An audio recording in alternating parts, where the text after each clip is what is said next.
Have you ever suffered when you were doing everything you knew to do to please God? I mean, you prayed and still lost your job. You forgave and people still lied on you. You ever felt like you were being punished for doing right? Cause y'all, one thing people don't talk enough about is how confusing suffering can feel when you actually love God for real, because sometimes suffering is in consequences.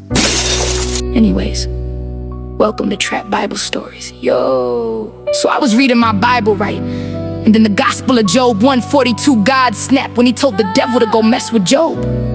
But let me rewind, y'all, cause he ain't say it exactly like that. It all started when Job was minding his business. See, Job was literally a perfect man. He had it all. 7 sons and 3 daughters, 7,000 lambs, 3,000 camels, no Marlboro, 500 yoke of cows, so basically 1,000. And 500 female donkeys. But more than all he had, he feared God. Don't miss that part. Anyways, y'all, Job's kids were lit. I mean, they were rich and well off because of Job, so they used to throw large parties, no diddy, and invite each other to come slide. And y'all, Job was about God so much that he would wake up every morning and be like, God, if my kids offended you at the party or sin, please forgive them. And then Job would give God burnt offerings on his kids' behalf. Job was what most praying grandmamas are. But meanwhile, y'all, back in heaven, God was looking over earth when his first kids. The angels came up to him with old boy that got kicked out of heaven, the devil. God was like, Satan, where you coming from? Satan was like, I've been outside, just been watching, trying to see what your other kids talking about. So that's when God was like, oh word, have you considered my throat, Job? So the devil was like, who? God was like, what do you mean who? T-H-R-O-T, that holy roller over there. The devil was like, Job, nah, big G, consider him for what? Do we really fear you? As soon as you take your hand off of him, he'll fold like a cheap family reunion chair. Of course he prayed to you right now. You made this man rich, and you got your goons protecting him and all his stuff. But take your hand off of him and he'll curse you to your face. God was like, oh word? Bet, you can do your worst. Everything he has you can mess with, but don't touch him, y'all. And just like that, Job got enlisted on the strongest warriors list, and he wasn't even doing nothing wrong anyway. So the devil wasn't playing. Y'all know he already hate us. So meanwhile, it was just another day.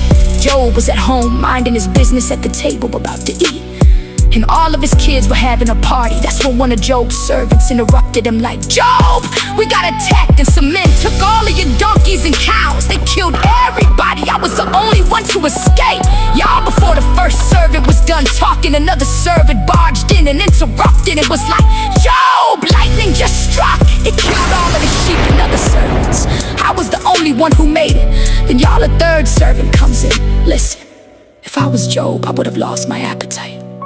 But y'all, the third servant said, some robbers attacked us. They took all the camel and killed all the other servants. I was the only one to escape, y'all. A fourth servant comes in. Yeah, my big back plate by now would have been thrown at the wall or at somebody, cause what? So the fourth servant is like, sir, all your kids were at your oldest son's house, and there was a strong wind and it made the house fall down. Everybody died except for me, y'all. By now Job was sick. He was so upset and frustrated, he ripped his clothes off and shaved his head. He was like, naked, I came into this world naked. I'll die, God give it and God take it away. Bless God anyhow. Hard pause. Y'all, this man just lost all his wealth, his children, and he said, I will bless God anyhow. God was right, he was perfect. And you know what gets me? His wife just lost everything too. Can you imagine losing everything because your spouse was in warfare with Satan and your name wasn't even brought up?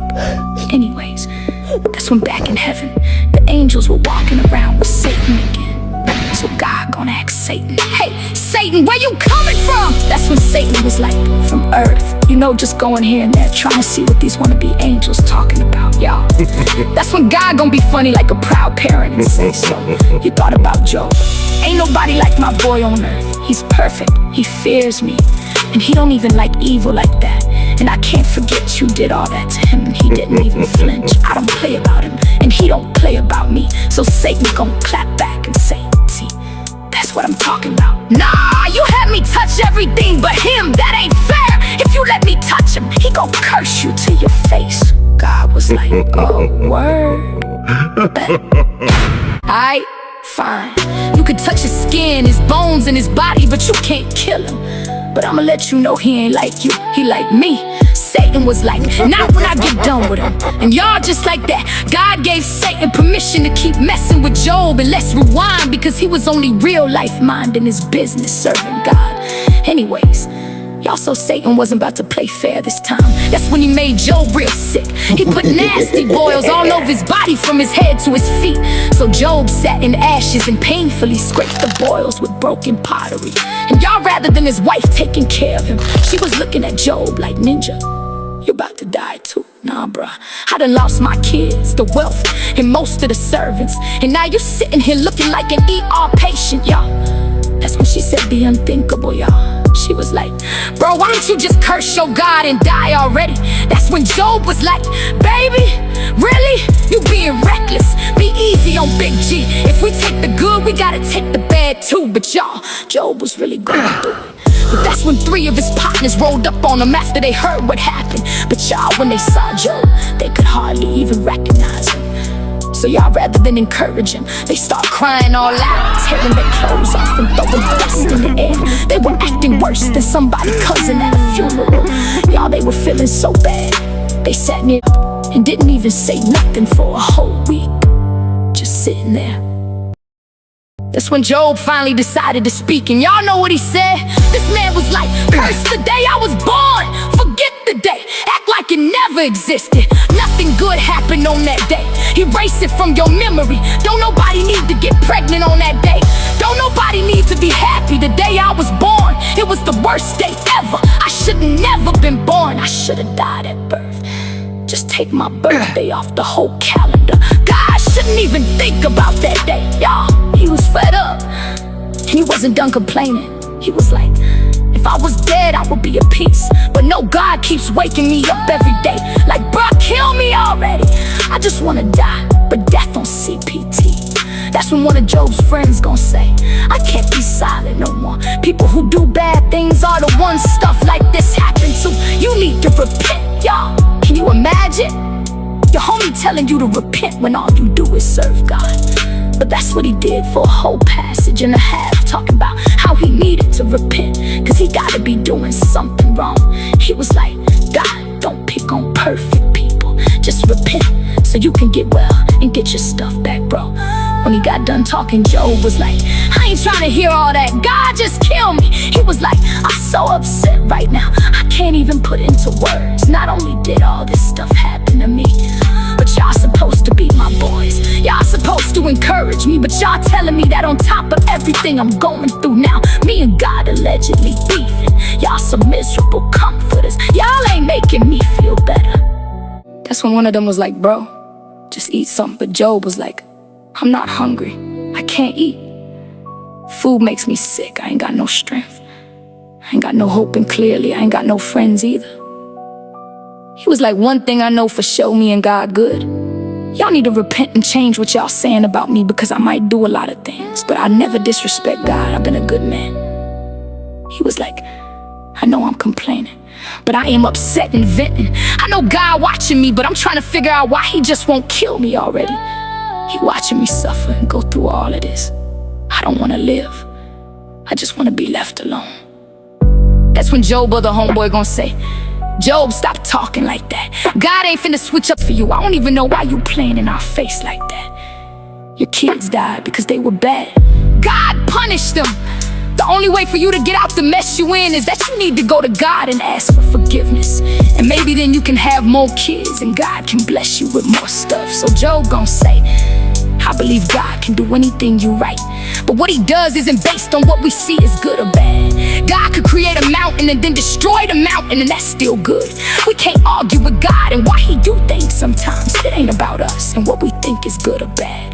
So I don't have nothing to say to God about the situation, but I can't argue with God whether I'm right or not. He will always be more right. But the truth is, I ain't even done nothing.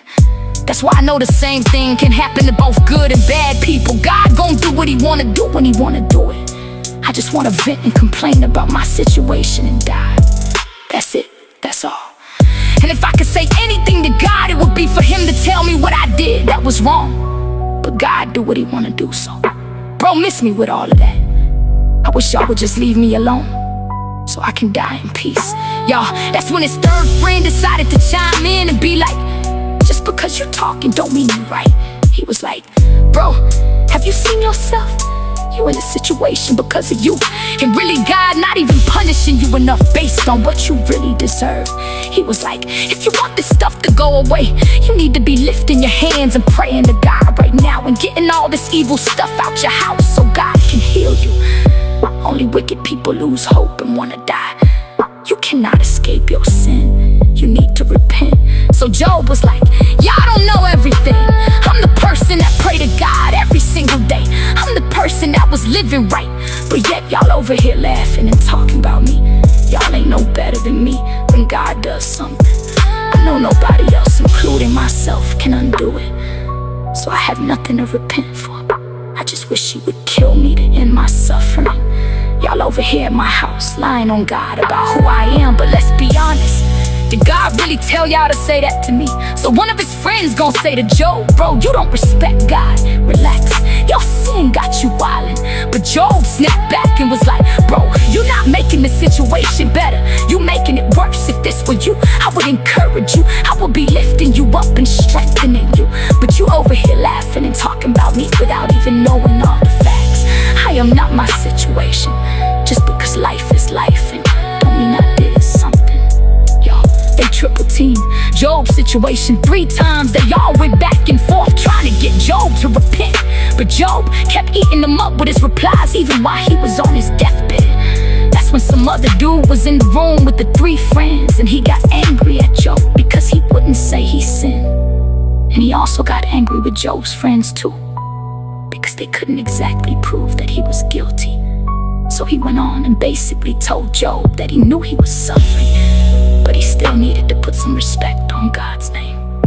He was like, you may not have done anything for that stuff to happen, but the way you rambling on right now, you talking crazy, y'all. That's when God finally spoke to Job, and he was like, you talking to your friends like you know everything. That's when he started to ask Job 20,000 questions. God was like, if you know so much, what time did I create the earth? If you know so much, how big is the world? What time did the goats in the mountains have their babies? You talking about I'm judging you and being cruel towards you, and you have no idea what I'm doing. So Job gon' say, you're right, I don't know why you got me going through it. All I know is this whole time I've been worshiping you, because I heard about who you are from other people. And now, even in the midst of this, I get to see you and know you for myself. When God got done talking to Job, he went and talked to one of Job's friends and was like, hey, you know, I'm mad at you, right? Actually, Job was right. You and your boys were wrong. So I need y'all to go to Job's house and take 7 sheep and 7 bulls and sacrifice him. And after y'all do that, Job will pray for y'all. As soon as he do that, I'll forgive and will not punish y'all, even though y'all was really out here using my name recklessly, lying on my boy Job. So Job's friends did exactly as God told them. They did their sacrifice and went to Job like, hey, my bad, bro, can you pray for us? Pause though. Can you imagine having to pray for the same people that were putting you through it and talking about you? Because God told the friend to return back to Job for prayer. Anyways, Job prayed for them. And after Job prayed for them, God forgave them. But not only that, Job was healed, and not just healed, he became a very rich man. Y'all, God gave him double for his trouble. Everyone pulled up on Job. His brothers, sisters, and friends all came, and y'all, they didn't come empty-handed, y'all. Every guest gave him silver and gold. When everything was said and done, Job had 14,000 sheep, 6,000 camel, 2,000 cows, 1,000 female donkeys. And then he had 7 more sons and 3 more daughters that were the prettiest in the land. And he lived an extra 140 years after that situation. He was able to live long enough to see not only his grandchildren, but his great-great-grandchildren. I ain't gonna hold you, I know Job made it, but how many of y'all would have folded like a family reunion chair? Moral number 1, sometimes suffering is not proof you did something wrong. Sometimes it's proof heaven and hell noticed your name. Moral number 2, Everybody sitting with you is not comforting you. Some people will show up to your pain just to misdiagnose your warfare. Moral number 3, be careful calling somebody suffering consequences when God never gave you their case file. Moral number 4, sometimes God will restore you after you pray for the same people who spoke wrong about you. Lastly, Job's wife shows us grief will have you talking from pain instead of faith if you don't guard your heart. And sometimes one broken moment becomes the only thing people remember about you. You can remember for one sentence spoken in agony while your entire life was collapsing you. So be careful what suffering pulls out of your mouth. Pain can make you say permanent things from temporary despair. And be careful judging people only by their worst moment. Some people are speaking while actively bleeding. Anyways, now go read it for yourself. 1 through 42. I wanna know what y'all learned. Are y'all trying to be a throck or what? This is Trap Bible Stories with Tam Watts. Get Trap Bible Stories. The book on Amazon. Audio is available at trapbiblestories.supercast.com. Like, follow, and share. And I'll see you on the next video. We made it, been reading the Bible, Genesis to Revelations. These Bible stories painting the glory. God get the glory from every story.